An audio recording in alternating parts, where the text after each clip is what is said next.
बिस्मिल्लाहिर्रहमानिर्रहीम। स्टूडेंट्स, आज हम प्रोटीन्स के बारे में पढ़ेंगे जो कि बैलेंस्ड फूड का एक अहम जुज़ है और जो गोश्त, अंडे और मुख्तलिफ़ किस्म की दालों यानी फलीदार पौधों से हमें मिलते हैं और ये सेल्स में पाया जाने वाला सबसे ज़्यादा नामियाती मरकब है और उनके टोटल ड्राई वेट का तकरीबन 50% जो है वो प्रोटीन्स पर मुश्तमिल होता है। प्रोटीन्स हर किस्म के सेल्स में पाए जाते हैं और एक सेल के तकरीबन हर हिस्से में प्रोटीन्स पाई जाती हैं। अब हम देखते हैं कि ये प्रोटीन्स हमारे जिस्म में कौन से मुख्तलिफ़ किस्म के अहम काम सरअंजाम देती हैं। सबसे पहले प्रोटीन्स का जो मेन फंक्शन है वो ये है कि ये सेल के अंदर मुख्तलिफ़ किस्म की चीज़ों को बनाते हैं। जो सेल के अंदर पार्ट्स प्रेजेंट होते हैं उनके बनाने में काम आती हैं। फिर नंबर 2, कुछ प्रोटीन्स जो होती हैं वो एंजाइम्स के तौर पर एक्ट करती हैं और इस तरह से वो सेल के तमाम मेटाबॉलिज्म को कंट्रोल करते हैं। नंबर 3,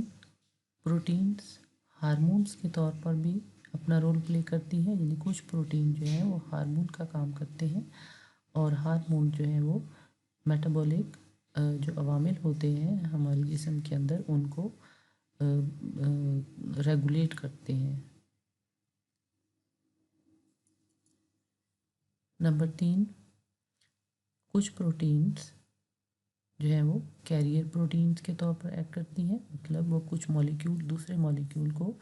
एक जगह से उठाती हैं और फिर दूसरी जगह पर पहुंचाती हैं। फॉर एग्ज़ाम्पल हीमोग्लोबिन जो है ये ऑक्सीजन को एक जगह से उठा के दूसरी जगह पर पहुंचाते हैं ब्लड सेल्स में, और इसी तरह से ये लिपिड्स को भी एक जगह से दूसरी जगह पहुंचाते हैं। कुछ मेटल आयंस हैं उनको भी एक जगह से दूसरी जगह पर पहुंचाते हैं। एक और इनका अहम फंक्शन जो है, कुछ प्रोटीन जो है वो एंटीबॉडीज़ के तौर पर एक्ट करती हैं। ये हमने एंटीबायोटिक वाले चैप्टर में भी पढ़ा था। और जब जो प्रोटीन्स एंटीबॉडी के तौर पर एक्ट करती हैं, एंटीबॉडी का काम करती हैं, वो हमारे जिस्म को बीमारी पैदा करने वाले जरासीमों के ख़िलाफ़ जिस्म को जो है वो बचाती हैं, डिफेंस का सिस्टम मुहैया करती हैं। ब्लड क्लॉटिंग प्रोटीन जो ब्लड के अंदर प्रेजेंट होती हैं, ये खून को बहने से रोकती हैं। जब कहीं ज़ख़म होता है तो खून बहना शुरू हो जाता है, तो थोड़ी देर के बाद खुद ही रुक जाता है। तो ये जो खून का रुक जाना है, बहने से रुक जाना, इसको ब्लड क्लॉटिंग कहते हैं। और ये ब्लड के अंदर एक प्रोटीन प्रेजेंट होती है जिसकी वजह से खून बहने से रुक जाता है और ज़ाया नहीं होता। इस तरह से एक और अहम काम जो प्रोटीन सरअंजाम देती हैं वो हमारे जिस्म के अंदर मूवमेंट का जो काम होता है, ऑर्गन्स की जो हरकत होती है, जिस तरह हम अपने बाजू को हिलाते हैं तो मसल्स के अंदर, इन ऑर्गन्स के मसल्स के अंदर जो है वो प्रोटीन प्रेजेंट होती हैं जो मूवमेंट का, हरकत का काम सरअंजाम देती हैं। फिर इसी तरह से जब सेल डिवाइड होता है तो सेल डिवीज़न की एक ख़ास स्टेज जिसको एनाफेज़ कहते हैं, उसके दौरान क्रोमोसोम्स की हरकत जो है वो भी प्रोटीन्स की वजह से होती है। तो इस तरह के बेशुमार काम हैं जो प्रोटीन्स जानदारों के जिस्म के अंदर सरअंजाम देती हैं। प्रोटीन्स क्या होते हैं? ये पॉलीमर्स होते हैं अमाइनो एसिड्स का, मीन के बहुत सारे अमाइनो एसिड्स जो हैं मिलकर वो प्रोटीन्स बनाते हैं। और अमाइनो एसिड्स वो कंपाउंड्स होते हैं, वो मरकबात हैं जिनके अंदर कार्बन, नाइट्रोजन, ऑक्सीजन और हाइड्रोजन मौजूद होती है। एक प्रोटीन के अंदर नंबर ऑफ़ अमाइनो एसिड जो हैं वो मुख्तलिफ होते हैं। मिसाल के तौर पर प्रोटीन्स में 3000, एक प्रोटीन में 3000 अमाइनो एसिड भी मौजूद हो सकते हैं या इससे भी ज़्यादा अमाइनो एसिड जो हैं वो मौजूद हो सकते हैं। मतलब मुख्तलिफ प्रोटीन्स में अमाइनो एसिड की तादाद मुख्तलिफ होती है। अब हम देखते हैं कि अमाइनो एसिड्स जो हैं वो एक्चुअली क्या होते हैं। सबसे पहले हम देखते हैं कि अमाइनो एसिड जो हैं वो सेल के अंदर तकरीबन 170 किस्म के अमाइनो एसिड पाए जाते हैं और उनमें से प्रोटीन्स जो हैं उनके अंदर तकरीबन 25 अमाइनो एसिड जो हैं प्रेजेंट होते हैं, मौजूद होते हैं। लेकिन ज़्यादातर जो प्रोटीन्स हैं वो 20 मुख्तलिफ किस्म के अमाइनो एसिड से मिलकर बनती हैं। तो अब हम एक अमाइनो एसिड का स्ट्रक्चर देखते हैं कि एक अमाइनो एसिड जो है वो केमिकली उसकी कीमियाई तरतीब क्या है, उसके अंदर कौन कौन सी चीज़ें प्रेजेंट होती हैं। तो अमाइनो एसिड जो है उसके अंदर जो है वो सेंटर में एक कार्बन आइटम प्रेजेंट होता है और ये कार्बन आइटम जो है वो अल्फ़ा कार्बन कहलाता है और इसके इर्द गिर्द 4 मुख्तलिफ किस्म के जो है वो मॉलिक्यूल्स प्रेजेंट होते हैं। एक साइड पर जो है वो नाइट्रोजन कंटेनिंग मॉलिक्यूल प्रेजेंट होता है और इसको जो है वो एमाइनो ग्रुप कहा जाता है। NH2 एक नाइट्रोजन और 2 हाइड्रोजन के एटम्स, एमाइनो ग्रुप। इसके दूसरी साइड पर जो है वो कार्बोक्सिल ग्रुप मौजूद होता है और इस कार्बोक्सिल ग्रुप में एक कार्बन, 2 ऑक्सीजन और एक हाइड्रोजन यानी कि CO और एक हाइड्रोक्सिल ग्रुप OH ग्रुप जो है वो मौजूद होता है। इसके एक साइड पर जो है वो हाइड्रोजन एटम अटैच होता है और एक साइड पर, चौथी साइड पर जो है वो R ग्रुप प्रेजेंट होता है और ये जो R ग्रुप होता है ये मुख्तलिफ़ किस्म के अमाइनो एसिड्स में मुख्तलिफ होता है। यानी हर अमाइनो एसिड के अंदर अल्फ़ा कार्बन के साथ ये 3 ग्रुप जो है वो सेम होते हैं, सिमिलर होते हैं। कार्बोक्सिल ग्रुप भी प्रेजेंट होता है एक साइड पर, दूसरी साइड इसके अपोजिट साइड पर अमाइनो ग्रुप प्रेजेंट होता है और एक हाइड्रोजन। लेकिन चौथा जो इसका ग्रुप है वो हर अमाइनो एसिड के अंदर ये मुख्तलिफ होगा, वेरिएबल होगा। तो ये जो है वो एक अमाइनो एसिड का जनरल फार्मूला है।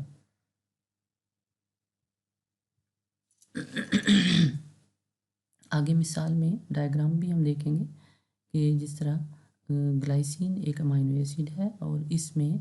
जो है वो R ग्रुप की जगह पर जो है वो हाइड्रोजन एटम अटैच है और इसी तरह से एक और अमाइनो एसिड एलानिन जो है इसमें ये R ग्रुप में जो है वो इसकी जगह पर CH3 ग्रुप प्रेजेंट होता है। तो इस तरह से हर अमाइनो एसिड जो है वो R ग्रुप के डिफरेंट होने की वजह से उसकी टाइप और नेचर जो है वो मुख्तलिफ हो जाती है।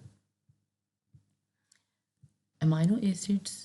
जब बहुत सारे अमाइनो एसिड्स आपस में मिलते हैं तो वो एक लंबी चेन बनाते हैं जिसको पॉलीपेप्टाइड चेन कहा जाता है और एक प्रोटीन जो है वो उसके अंदर एक या एक से ज़्यादा पॉलीपेप्टाइड चेन्स मौजूद होती हैं जो अमाइनो एसिड से मिलकर बनी होती हैं। एक अमाइनो एसिड का जो अमाइनो ग्रुप है वो रिएक्ट करता है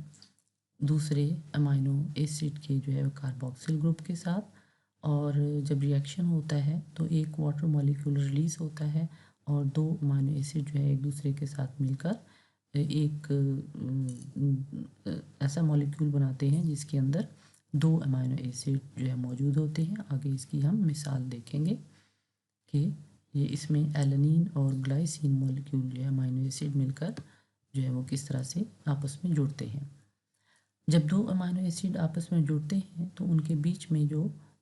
एक बॉन्ड प्रेजेंट होता है, एक लिंक जो डेवलप होता है उसको पेप्टाइड बॉन्ड कहा जाता है। और ये पेप्टाइड बॉन्ड कैसे बनता है कि अमाइनो ग्रुप का एक अमाइनो एसिड जो है वो उसका कार्बोक्सिल ग्रुप जो है उसके अंदर जो हाइड्रोक्सिल ग्रुप प्रेजेंट होता है वो दूसरे अमाइनो एसिड के अमाइनो ग्रुप की हाइड्रोजन के साथ जो है वो रिएक्ट करता है और वहाँ से एक हाइड्रोजन एटम रिलीज़ होता है और ये निकल कर दोनों ग्रुप से जो है वो एक OH और एक हाइड्रोजन ये वाटर मॉलिक्यूल बना देते हैं जो रिमूव हो जाता है, निकल जाता है और उसकी जगह पर कार्बन और नाइट्रोजन के बीच में जो बॉन्ड बनता है इस बॉन्ड को हम कहते हैं पेप्टाइड बॉन्ड। और जो 2 अमाइनो एसिड हैं वो मिलकर जो है वो एक डाईपेप्टाइड जो है वो मॉलिक्यूल बना देते हैं कि जिसके जो है वो अमाइनो एसिड जो है वो इसके एक साइड पर जो है दो पोजीशन प्रेजेंट है, जहाँ पर एक साइड पर कार्बोक्सिल ग्रुप और दूसरी साइड पर अमाइनो ग्रुप प्रेजेंट होता है, जो दूसरे अमाइनो एसिड के साथ रिएक्ट करके जो है वो नए एक बड़ी अमाइनो चेन जो है वो पॉलीपेप्टाइड बना देते हैं। दो अमाइनो एसिड के साथ जब तीसरा अमाइनो एसिड मिलता है तो ट्राईपेप्टाइड बनता है, और इस तरह से जब एक चौथा अमाइनो एसिड उसके साथ जुड़ जाता है तो टेट्रापेप्टाइड चेन बनती है, और इस तरह से अगर पांचवा मिल जाता है तो पेंटापेप्टाइड्स, और जब बहुत सारे अमाइनो एसिड मिल जाते हैं तो उस सूरत में जो है वो पॉलीपेप्टाइड चेन बन जाती है। अब इस डायग्राम में हम देखते हैं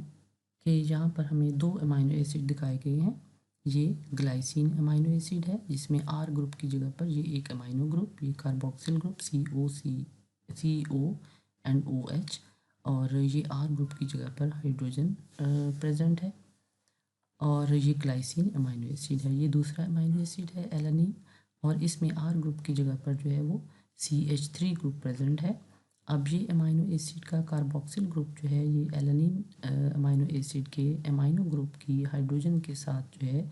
यहाँ पर रिएक्शन होगा, और OH और H जो है वो मिलकर वाटर मॉलिक्यूल बना देंगे जो रिमूव हो जाएगा, और यहाँ पर जो है वो कार्बन और नाइट्रोजन के बीच में ये जो है वो बॉन्ड बन जाएगा, और इस बॉन्ड को हम कहते हैं polypeptide bond.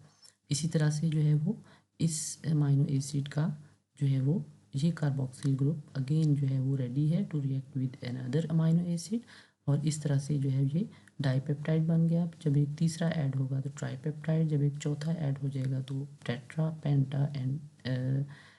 Polypeptide chain will be formed in this manner.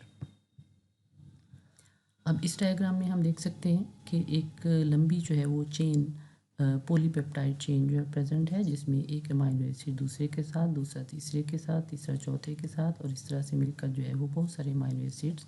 मिलकर जो है वो पॉलीपेप्टाइड चेन जो है वो बनी हुई है। डिफरेंट टाइप के अमाइनो एसिड जो प्रेजेंट है, और एक अमाइनो एसिड जब दूसरे अमाइनो एसिड के साथ जुड़ता है तो बीच वाला ये जो बॉन्ड है that is known as the peptide bond. तो ये पॉलीपेप्टाइड चेन है जो डिफरेंट अमाइनो एसिड से मिलकर जो है वो बनती है। ये सारे अमाइनो एसिड्स हैं और इनके बीच में ये जो है वो पेप्टाइड बॉन्ड्स हैं जिसके थ्रू ये अमाइनो एसिड एक दूसरे के साथ जुड़े हुए होते हैं। अब हम देखते हैं कि प्रोटीन्स जो है इनकी स्ट्रक्चर क्या होती है। हर प्रोटीन जो है वो एक कुछ ख़ास करेक्टरिस्टिक्स रखती है, और वो उसकी वजह क्या होती है कि उसमें number of amino acid her protein का दूसरे प्रोटीन से जो है वो डिफरेंट होता है, यानी हर प्रोटीन के अंदर एक ख़ास जो है वो अमाइनो एसिड की तादाद मौजूद होती है, और ये अमाइनो एसिड जो है वो एक ख़ास तरतीब में मौजूद होते हैं, और इन एक ख़ास नंबर ऑफ़ अमाइनो एसिड्स और अमाइनो एसिड की ख़ास तरतीब की वजह से वो जो मॉलिक्यूल या पॉलीपेप्टाइड चेन्स होती हैं वो हतमी और आखिरी एक जो शक्ल सूरत इख्तियार करती हैं उसकी बेस पर जो है वो हर प्रोटीन जो है वो एक दूसरे से डिफरेंट नज़र आती है। प्रोटीन की स्ट्रक्चर को जब स्टडी किया जाता है डिटेल में तो उसमें 4 लेवल्स ऑफ ऑर्गेनाइजेशन यानी कि 4 स्टेप्स में जो है वो हम उसको स्टडी कर सकते हैं, जिसको हम डायग्राम में भी देखते हैं, और आपके पास जो नोट्स हैं उसके अंदर बहुत डिटेल के साथ ये लेवल जो हैं वो डिस्कस किए गए हैं, लेकिन मैं आपको डायग्राम्स की हेल्प से सिर्फ उनकी जो है वो लेवल्स बताऊंगी। सबसे पहला लेवल जो है जिसको प्राइमरी स्ट्रक्चर प्रोटीन कहते हैं, और इस लेवल के अंदर हम क्या पढ़ते हैं कि वो प्रोटीन जो है वो उसके अंदर अमाइनो एसिड्स की कितनी तादाद है, कितने अमाइनो एसिड प्रेजेंट है, और उनका सीक्वेंस क्या है, और उन अमाइनो एसिड की तरतीब क्या है कि किस अमाइनो एसिड के बाद कौन सा अमाइनो एसिड प्रेजेंट होता है। तो ये जो प्राइमरी स्ट्रक्चर है ये एक प्लेन हम उस मॉलिक्यूल को प्लेन सीधा करके जो है वो हम देख सकते हैं कि इसके अंदर अमाइनो एसिड्स की तादाद कितनी है और अमाइनो एसिड्स का जो है वो सीक्वेंस इसके अंदर जो है वो क्या है। और ये हर प्रोटीन का जो है वो दूसरी प्रोटीन से जो है वो डिफरेंट नंबर और डिफरेंट जो है वो तरतीब होती है। इसके बाद अगर ये हम देखें तो दूसरा लेवल जो है वो प्रोटीन की स्ट्रक्चर का, उसको हम सेकेंडरी स्ट्रक्चर कहते हैं। और उस सेकेंडरी स्ट्रक्चर जो है वो उसमें हम क्या देखते हैं कि ये एक्चुअली प्राइमरी स्ट्रक्चर में जो हमने डायग्राम देखी है, असल में ये जो चेन्स हैं पॉलीपेप्टाइड चेन, जिसके अंदर ख़ास नंबर ऑफ अमाइनो एसिड्स और ख़ास तरतीब में मौजूद होते हैं, वो इस तरह से स्ट्रेट लाइन में प्रेजेंट नहीं होती है, बल्कि वो पॉलीपेप्टाइड चेन जो है वो कॉइल्ड फॉर्म में प्रेजेंट होती है। क्योंकि अल्फ़ा कार्बन के इर्द गिर्द जो अमाइनो ग्रुप प्रेजेंट होता है उसमें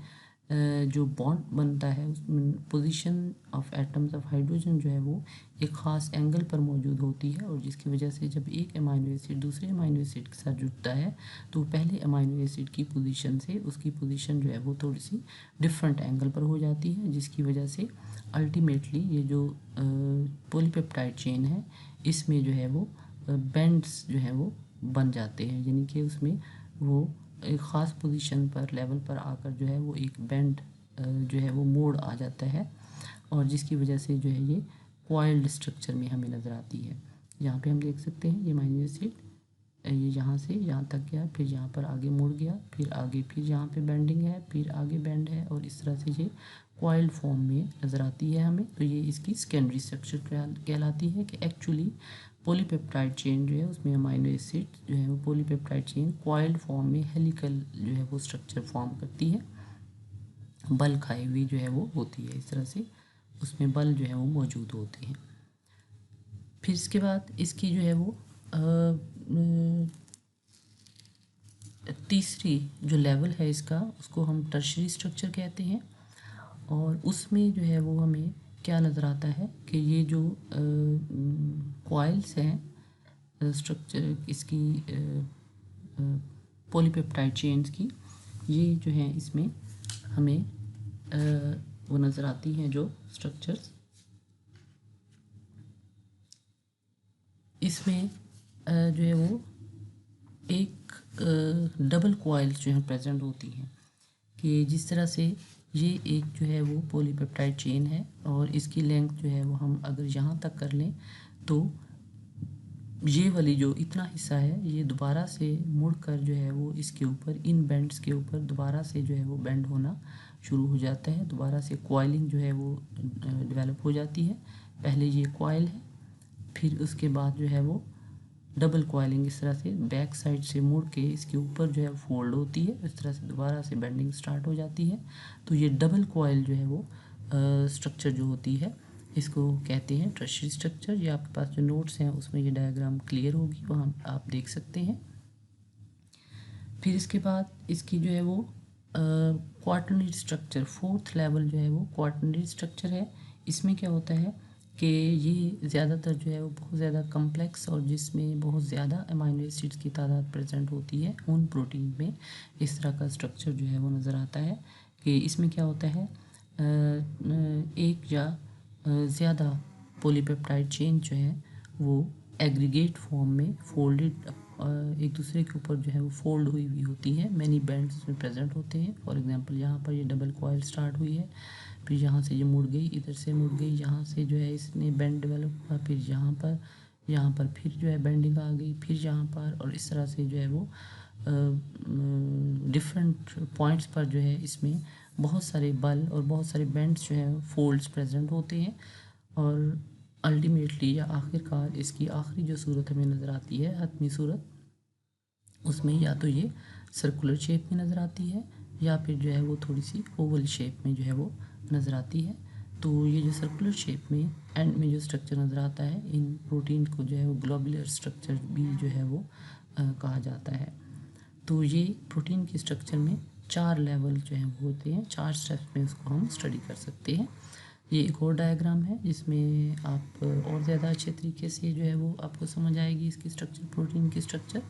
this is the primary structure, जिसमें हम देखते हैं कि नंबर ऑफ़ अमाइनो एसिड्स कितने हैं, प्लेन करके उसको अगर हम देखें स्ट्रेट करके नंबर ऑफ़ अमाइनो एसिड्स कितने हैं और उनकी तरतीब क्या है, तो प्राइमरी स्ट्रक्चर में हम ये चीज़ देखते हैं। फिर सेकेंडरी स्ट्रक्चर जो है वो क्या होती है कि उसमें ये जो नंबर ऑफ अमाइनो एसिड ख़ास तरतीब से प्रेजेंट है, ये स्ट्रेट लाइन में नहीं होते हैं, बल्कि ये जो है वो इस तरह से कॉइल्ड फॉर्म में जो है वो मौजूद होती है। Polypeptide chain, amino acid, peptide bond, amino acid, peptide bond, amino acid, peptide bond. Polypeptide chain जो है ये इस तरह से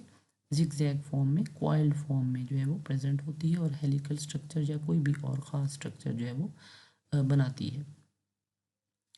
फिर इसमें इसकी जो टर्शियरी स्ट्रक्चर है उसमें जो है यही ये जो हेलिकल स्ट्रक्चर है, इस कॉइल जो है वो एक दूसरे के ऊपर दोबारा से जो है वो कॉइलिंग इस तरह से जो है वो कॉइल करना शुरू कर देती है। तो डबल कॉइल जो है वो इसमें हमें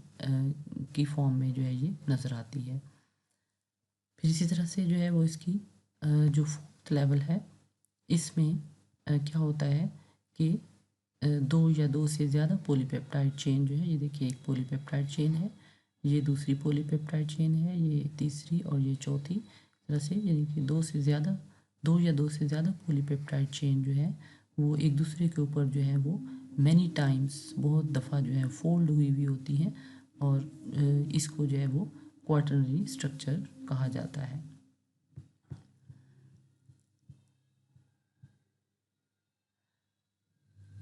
इसकी स्ट्रक्चर स्टडी करने के बाद जब हमें ये पता चल जाता है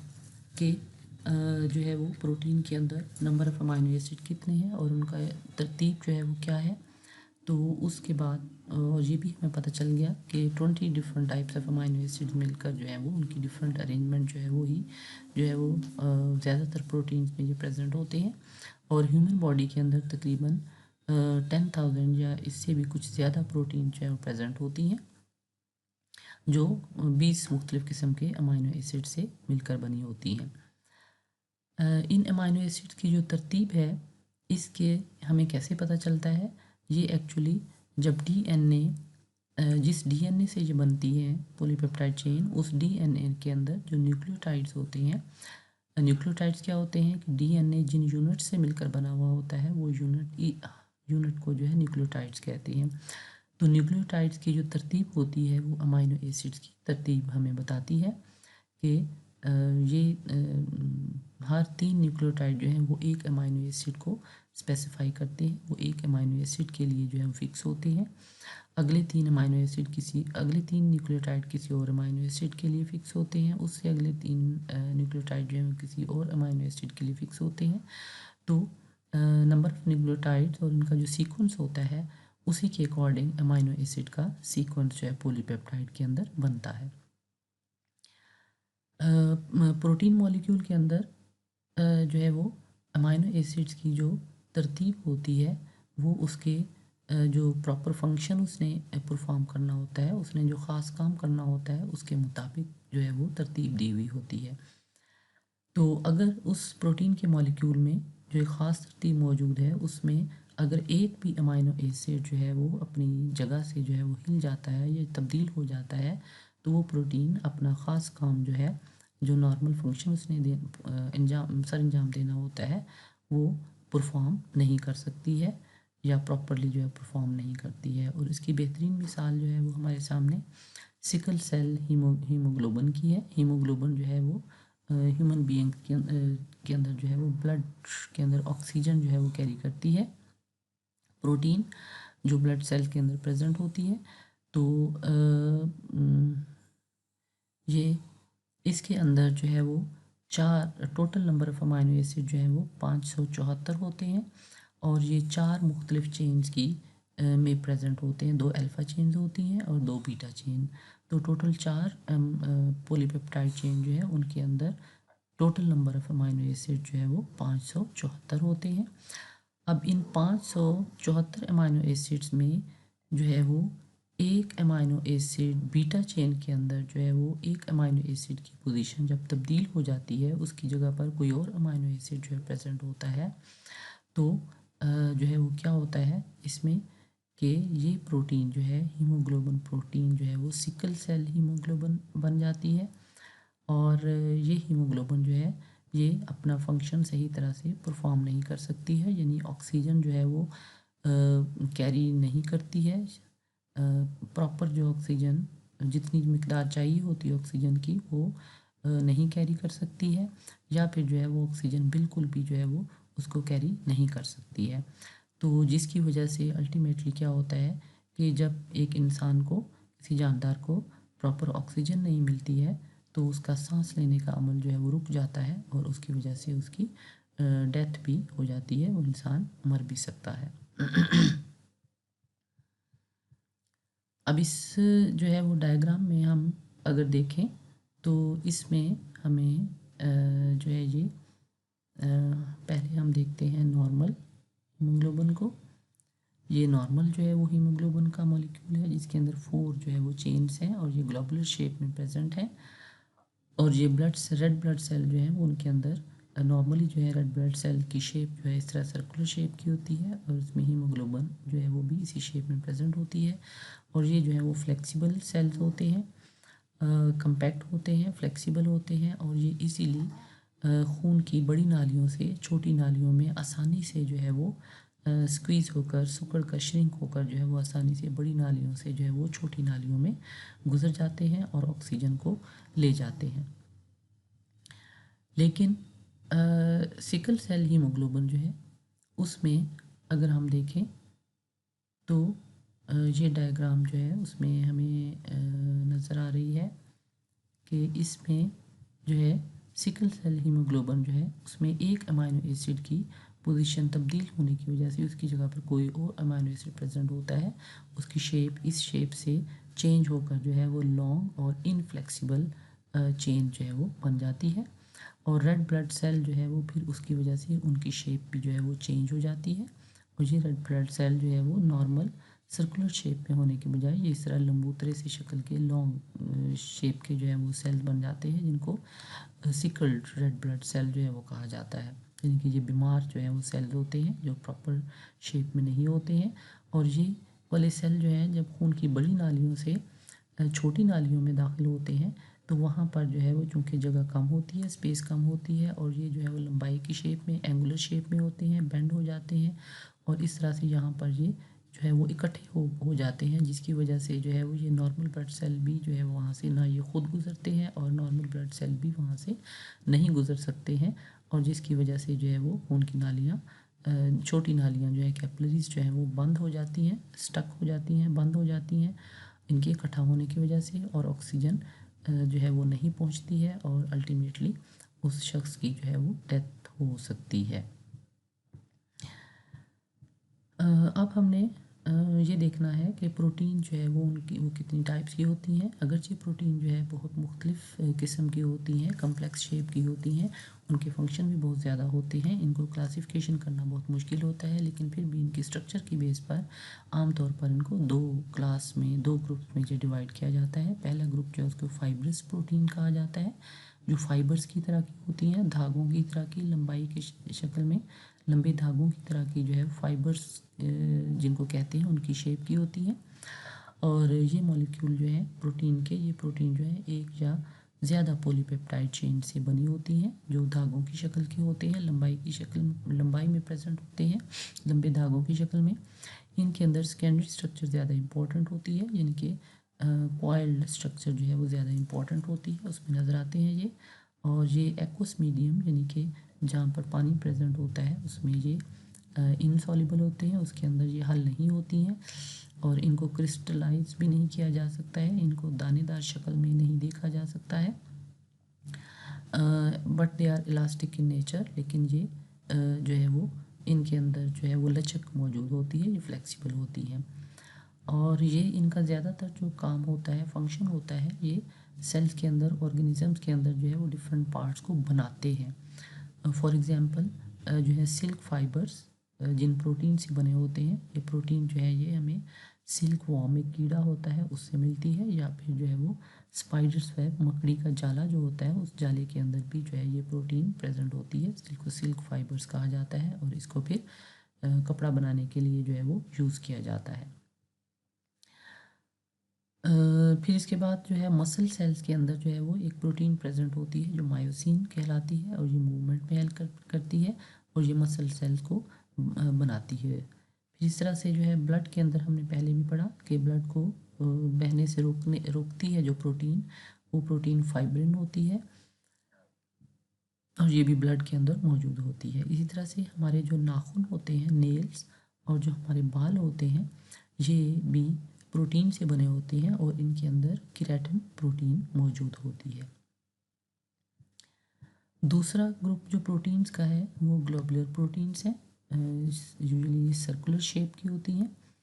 यानी कि राउंड शेप की या एलिप्सॉइडल, थोड़ी सी चिपटी, थोड़ी सी लंबोतरी, एग शेप भी हो सकती हैं थोड़ी सी। और इनके अंदर किस वजह से ऐसी होती हैं? क्योंकि इनके अंदर जो पॉलीपेप्टाइड चेन प्रेजेंट होती है उनके अंदर मल्टीपल फोल्ड, बहुत ज़्यादा बेंड्स प्रेजेंट होते हैं, बहुत ज़्यादा मुड़ी तुड़ी होती हैं, जिसकी वजह से ये इस शेप में नज़र आती हैं। और इनके अंदर टर्शियरी स्ट्रक्चर जो है वो ज़्यादा इंपॉर्टेंट होती है, मतलब डबल कॉइल्स जो हैं वो उनके बेंड्स जो हैं वो प्रेजेंट होते हैं। और ये जो है वो एक्वस मीडियम के अंदर सॉल्युबल होती हैं, जिस तरह के कोई साल्ट सोल्यूशन है या फिर जो है वो एसिड और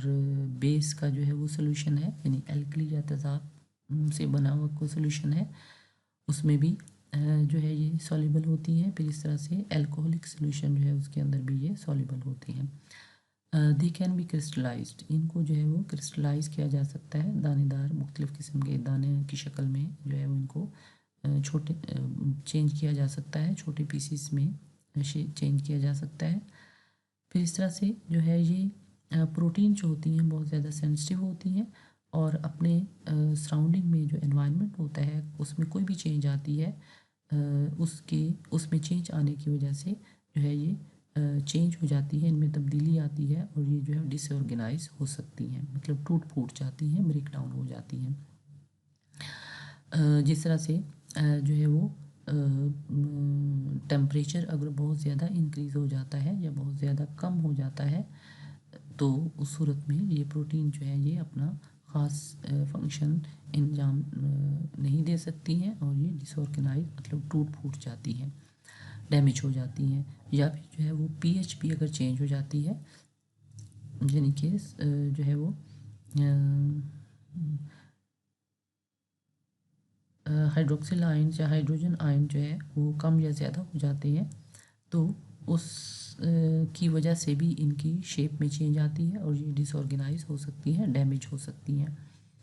इस तरह की ग्लोबुलर प्रोटीन की जो एग्जांपल्स हैं उसमें मुख्तलिफ़ किस्म के एंजाइम्स हैं जो केमिकल रिएक्शन जो है बॉडी के अंदर उसको कंट्रोल करते हैं, एंटीबॉडीज़ हैं और हार्मोन्स हैं और हीमोग्लोबिन है जो ऑक्सीजन कैरिंग ब्लड प्रोटीन है, ब्लड के अंदर मौजूद होती है।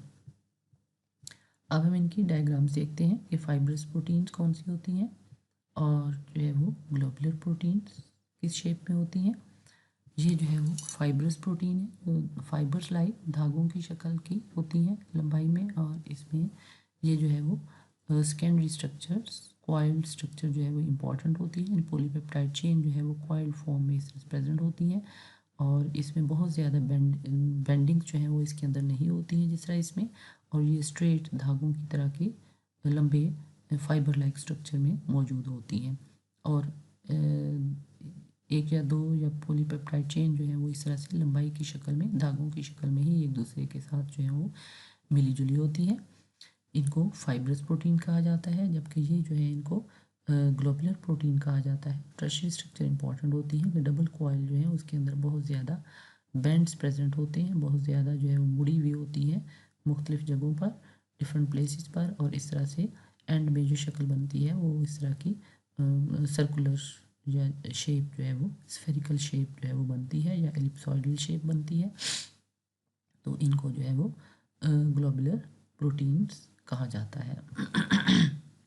तो स्टूडेंट्स आज हमने बैलेंस्ड फूड का एक अहम जुज़ प्रोटीन्स के बारे में हमने पढ़ा है, उसकी स्ट्रक्चर और उसकी जो है वो टाइप्स क्या होती हैं और उसके अंदर जो जिन यूनिट से मिलकर बने होते हैं अमाइनो एसिड्स, उन अमाइनो एसिड्स का हमने स्ट्रक्चर पढ़ा और किस तरह से ये पॉलीपेप्टाइड चेन जो है वो बनती है उसके बारे में हमने पढ़ा है।